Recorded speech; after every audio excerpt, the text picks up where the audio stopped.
வணக்கம் நண்பர்களே, எப்படி இருக்கீங்க? நல்லா இருக்கீங்களா? சாப்பிட்டீங்களா? ஏன் இந்த பாசம் பார்த்தீங்கன்னா, இன்ஸ்டாகிராமில் 5000 ஃபாலோவர்ஸ் ரீச் ஆயிட்டேன். உங்கள் சப்போர்ட் இல்லாமல் வந்திருக்க முடியாது. அது மட்டும் இல்லாமல் மோட்டிவேஷனை தூக்கி மண்டையில் போட்டு என்பிசி ரெடி ஆக ஆரம்பித்தேன். உங்களை நம்பி அந்த நாளும் கிட்ட வரப்போது இன்னும் 2 நாட்கள் தான் இருக்குது.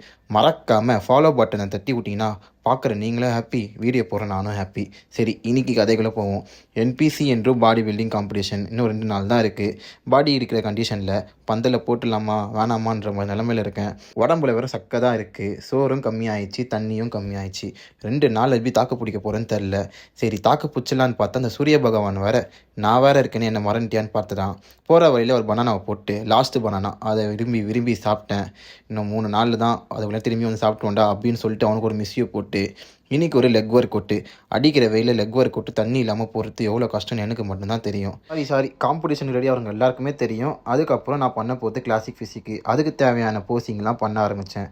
சரி, கொஞ்சம் மிஸ்டேக்காக பண்ணேன், பட் இருந்தாலும் பண்ணிவிடுவேன்னு சொல்லிட்டு வீட்டுக்கு வந்துட்டு இன்றைக்கி ஆஃபீஸ் வேறு.